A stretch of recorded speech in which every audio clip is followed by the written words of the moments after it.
जय सच्चिदानंद।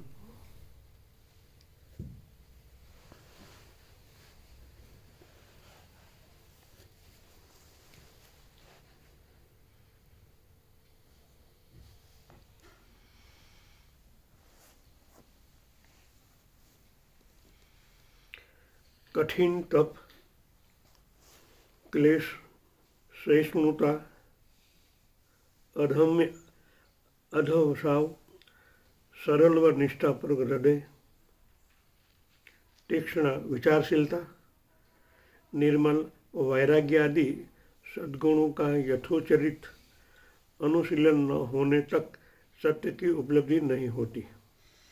क्या कहा यहाँ? तप।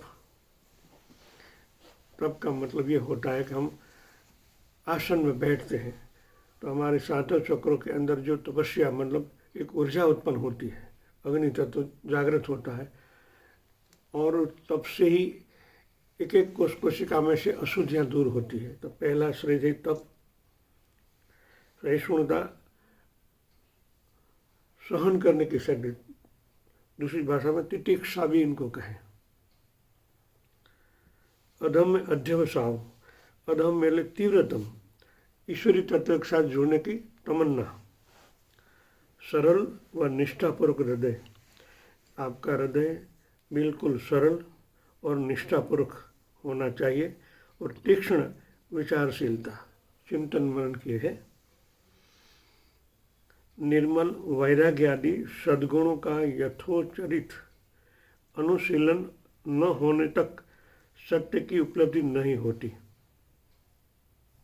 गुरु कृपा के बल से ईश्वर का अनुग्रह न प्राप्त होने तक संसार संग्राम में विजय की आशा करना सर्वथा निराधार है। ये विशुद्धानंद परमहंस विशुद्धानंद का अनुभव है। जो उस लेवल, उस कक्षा कर पहुँचे तो इतने सद्गुणों को आत्मसात करने के बाद ही परमात्मा और गुरु कृपा परमानेंट रहती है। तभी संसार संग्राम में भी विजय की आशा करना सर्वथा निराधार है, वो नहीं हो सकता। भगवान शंकराचार्य का कथन है कि मनुष्यत्व, मुमुक्षत्व एवं महापुरुष के आश्रय का लाभ, ये तीनों पदार्थ संसार में अति दुर्लभ है। पहला तो मनुष्यत्व, मनुष्य का जीवन मिलना वो भी बहुत कठिन है, क्योंकि 84 लाख योनि के बाद हमें ये उपलब्ध होता है। मुमुक्षत्व, सतत दृढ़ता से साक्षी भाव एवं महापुरुष के आश्रय, ये तीनों पदार्थ संसार में अति दुर्लभ है। 84 लाख योनियों में भ्रमण करके तथा पश्चात जीव मनुष्य योनि में जन्म ग्रहण करता है। इतने पर भी भोग आकांक्षा छोड़कर मुक्ति के कष्ट कर्कीर्ण पर अग्रसर होने की इच्छा सब में नहीं उत्पन्न होती, और इच्छा होने पर भी पथ प्रदर्शक और शक्तिदाता गुरु की शरण न मिलने पर पूर्ण सिद्धि की आशा व्यर्थ है। वस्तुतः प्रत्यक्षदर्शी विभूति संपन्न आप्त महापुरुष नहीं के बराबर देखने को मिलते हैं। ऐसे विभूति महात्मा बहुत कम मिलते हैं। यहाँ किस तरह कह सकते हैं कि हम जिस तरह माता जी को, श्री अरविंद को सुनते हैं, इसी तरह महाकारण के शरीरधारी महापुरुष मिलना बहुत कठिन है। उनके बिना साक्षात्कार असंभव है। कारण जगत के सद्गुरु बहुत मिलते हैं, मगर उनसे ऊपर की गतिविधि वाले बहुत कम मिलते हैं। वस्तुतः प्रत्यक्षदर्शी काल प्रभाव से इस समय तो स्थिति और भी विषम हो गई है। अतएव प्रचुदय अभिलाषा वाले मनुष्य के लिए आजकल तीव्र इच्छा होने पर भी सतपथ पर चलकर सिद्धि लाभ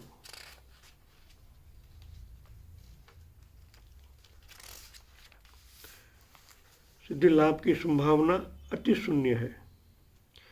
जिस प्रकार कोई व्यक्ति उत्कट पिपासा से समय जल के गुणागुण से निर्णय का अवकाश नहीं पाता, प्यास बुझाने के लिए गंदे जल को भी पीने की चेष्टा करता है।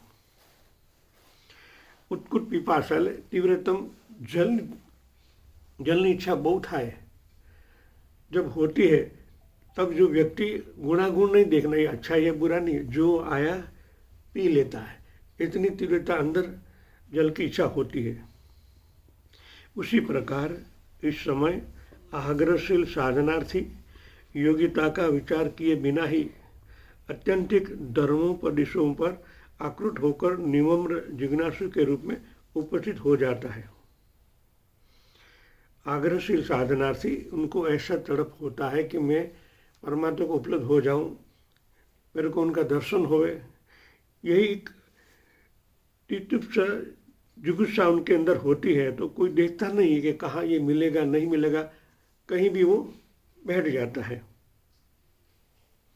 नाना प्रकार की प्राचीन नवीन पुस्तकें, विभिन्न संप्रदायों के उपदेश, अलभ्य अतुरदर्शी लेखों के भ्रांत एवं सारहीन उपायों का आश्रय लेकर अनेक लोग स्वमेव संशय निराकरण पूर्वक गंतव्य को चेष्टा करते हैं, किंतु इससे लाभ के स्थान पर हानि ही होती है। कार्य क्षेत्र में प्रातः यह अनुभव किया गया है कि जब कोई साधक ग्रंथकार के लिखित उपदेश के अनुसार साधना जीवन नियंत्रण करने की चेष्टा करता है, तो ग्रंथकार के प्रज्ञा संपन्न तत्वदर्शी महात्मा होने पर भी मात्र उनके उपदेशों का अध्ययन का या श्रवण करके यथार्थ उन्नति लाभ नहीं कर पाता, क्योंकि शब्दों के द्वारा उन्नति नहीं हो सकती। हम कहते हैं उनके साथ आपको त्राटक करना पड़े, उनके साथ आपकी चेतना एक होने के बाद ही आपको उपदेश का अर्थ मालूम पड़ता है। जैसे हमारा मूलाधार में धर्म अर्थ, जब तक आप सूक्ष्म नहीं होते वहाँ तक अर्थ नहीं मिलता। धर्म मतलब धारण करना, मर्म। जहाँ तक आप उनकी गहराई में नहीं उतरते वहाँ तक उनका अर्थ नहीं मिलता।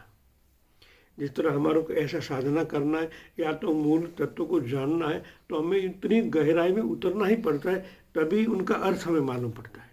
इसी तरह आत्म उन्नति के लिए भी ये नियम है। लिखित या कथित उपदेश या वर्णन कभी भी पूर्ण नहीं होते। विशेषतः इंद्रियातीत और अलौकिक शक्तियों का विवरण मानव भाषा कभी भी प्रकाशित नहीं कर पाती। जो प्रकाशित हो भी पाता है वह अल्प होता है। उस शुक्र उपदेश को पढ़ कर सुनकर किसी भी साधक का स्थायी कल्याण नहीं हो पाता। जब तक अपनी व्यक्तिगत प्रकृति जड़ से मूल से न बदल जाए, तब तक पूर्व संस्कार नहीं छूटते। जिसका हमने स्वभाव कही, मूल स्वभाव जहाँ तक नहीं बदलता वहाँ तक पूर्व संस्कार छूटता नहीं, वहाँ तक नए संस्कार दाखिल नहीं हो सकते। उनको बिल्कुल डिलीट करना पड़ता है। प्रारंभिक में वही कहता हूँ, आपने आज तक जो सुना लिखा है उनके द्वारा आप पूर्णता नहीं पहुँचे हो, साक्षात्कार नहीं हुआ है, तो पहले का सब कुछ डिलीट करना पड़ता है। 0 डिलीट, तब कुछ नया आपके अंदर अवतरित हो सकता है। इस बार एक प्रारंभ शिविर में बताया ना, एक बच्चा ग्लास में पानी भर रहा है, अंदर कचरा पूरा है, वो पानी डालता रहता है तो कचरा और भी बाहर ज़्यादा होता है। फिर इनके प्रयत्नपूर्वक डालते जब बाहर निकलते पूर्ण कचरा कूड़ा बाहर निकल जाता है, इनके अंदर स्वच्छ पानी भर सकते हो। इसी तरह इतनी चेतना को आरंभिक में उतारते आपके पुराने संस्कार सब डिलीट हो जाए, अब बिल्कुल शुद्ध हो जाए, तभी ईश्वरी तत्व को प्राप्त कर सकते हो। क्योंकि ईश्वर गुणों से परे है, शुद्ध चेतन है, और आपके अंदर जो आत्म तत्व वो भी शुद्ध चेतन है। उन दोनों का मिलन तभी हो सकता है कि इनमें बीच में जो कचरा कूड़ा है वो सब निकल जाना चाहिए। हमको इनको छोड़ना नहीं और नए को अपनाना है, वो कभी असंभव है, कभी नहीं हो सकता। ये प्रश्नोत्तरी विशुद्धानंद और उनके साधक के बीच में होती है। ऐसा लगता है कि हमें ही कुछ ये कह रहे हैं।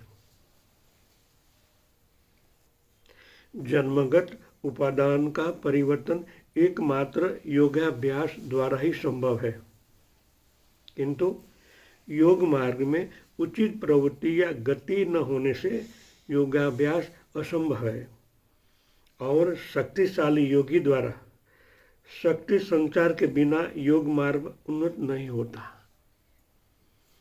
शक्तिशाली योगी द्वारा शक्ति संचार किए बिना योग मार्ग में उन्नत नहीं होता।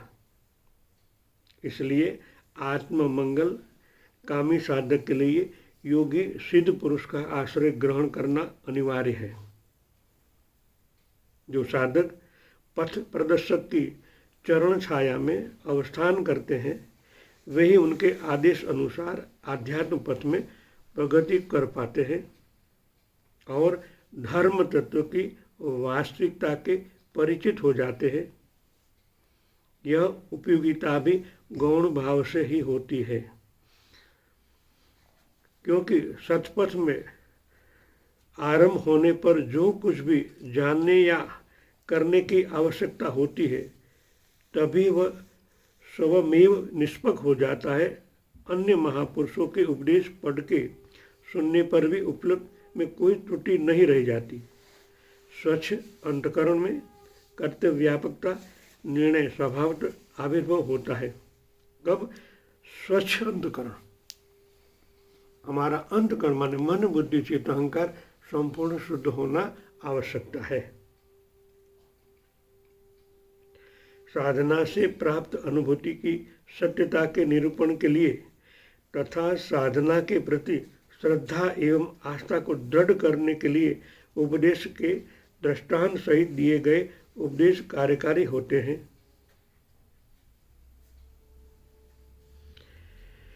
साधन सिद्ध महात्मा के जीवन व चरित्र द्वारा साधक में आदर्श ज्ञान का अभ्युदय होता है और उनके दृष्टांतों तथा तेजोमय वाक्यों द्वारा साधक के दुर्बल चित्त में आश्वासन को उत्साह जागृत होता है। धर्म तत्व संबंध में महापुरुषों तथा शास्त्रकारों के उपदेशों का यही मुख्य फल है। धर्म तत्व एक गुह्य विषय है, ऐसा सर्वदेशी शास्त्रों का मत है। जीवन के घात प्रतिघात के मध्य जो सत्य की रहस्यपूर्ण मूर्ति आत्म प्रकाश करती है, यहाँ भी परमात्मा का जो स्रोत है वो आत्म प्रकाश ही है और वही धर्म जीवन की असली आधारशिला है। किंतु बाह्य भावापन लघुचित जन साधारण के लिए इच्छा की उपलब्धि कर लेना सर्वथा असंभव है और धर्म तत्व का ठीक ठीक स्वरूप समझने के लिए अंतःकरण में इंद्रिय मन तथा अहंकार की निवृत्ति कर अनादि सचित्र अनुकूल एवं प्रतिकूल वासनाओं के आकर्षण से अपने को अलग कर साक्षी स्वरूप से अवस्थित होकर ज्ञान व क्रिया दोनों की एक सत्ता का संपादन करके ज्ञान व क्रिया અનાવશ્યક સમજવું પડે। સતત જ્ઞાન નહીં, પ્રેક્ટિકલ આપણે કરીએ છીએ ત્યારે આપણા અંદર એ પ્રેક્ટિકલ અનુભવ થાય કે હા આ બરાબર છે। ખાલી વાતોથી જેટલી સંભાવના છે એટલી ન થાય। પ્રેક્ટિકલ વિષય જ્યારે તમે લો ને तभी आपको अनुभव होता है कि हाँ ये ठीक है, क्योंकि प्रैक्टिकल करने से जो प्रैक्टिकल हुआ उनके शब्द आपके अंदर में जाते ही हैं, मगर जो प्रैक्टिकल करने से जो प्रकृति के अंदर रिकॉर्ड होता है वो भी आपकी प्रकृति में उतर जाता है, फ्रीहैंड बनता है और सत्य उभर आता है। तभी हमारे सत्य के साथ वो एकाकार होता है और तभी वो परमानेंट हो जाता है।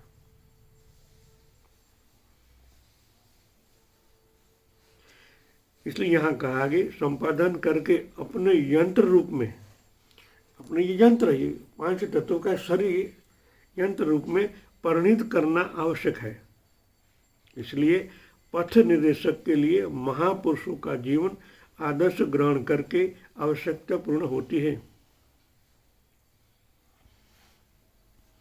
महापुरुष धर्म तत्व की उपलब्धि कर अपने जीवन में उसका परिणाम और विकास संपादन कर सिद्ध लाभ करते हैं। इसलिए सामान्य जन भी उनके धर्ममय जीवन के द्वारा सूक्ष्म व जटिल धर्म तत्व आदि की समस्याओं का समाधान कर पाते हैं।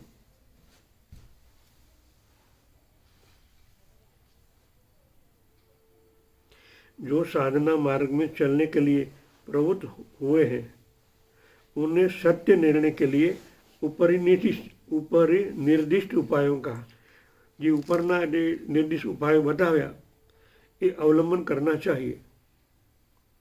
गुरु प्रदिष्ट मार्ग से श्रद्धा एवं निष्ठापूर्वक सतत चलते चलते सफल तत्व का बोध और साक्षात्कार हो जाएगा। तब स्वकीय उपलब्धि सहित एक और गुरु शास्त्र और महापुरुषों के वाक्य तथा दूसरी ओर अपने शुद्ध विचार, इन दोनों को मिलाकर उपलब्धि का प्रमाण निरूपित करना पड़ता है। साधक द्वारा प्रत्यक्ष अनुमान एवं आगम, इन तीनों उपायों से सत्य वस्तु की सत्या परीक्षण होती है। प्रत्यक्ष अनुमान, प्रैक्टिकल अनुभव, केवल प्रत्यक्ष या युक्ति अनुमान शास्त्र उपदेश भावनाग्रस्त मनुष्यों द्वारा सदस्य के निर्णय के लिए पर्याप्त साधन नहीं है। खाली शास्त्र आगम અને મહાપુરુષોના ખાલી ઉપદેશ અને વિપરીત ભાવનાગ્રસ્ત મનુષ્ય દ્વારા આ સત્સત નિર્ણય સત્ય સાબિત ન થાય। सत्य का जो निर्मल सार्वभौम स्वरूप है वह संस्कार रहित चित्त के समक्ष विकृत रूप से प्रतिभाषित होता है।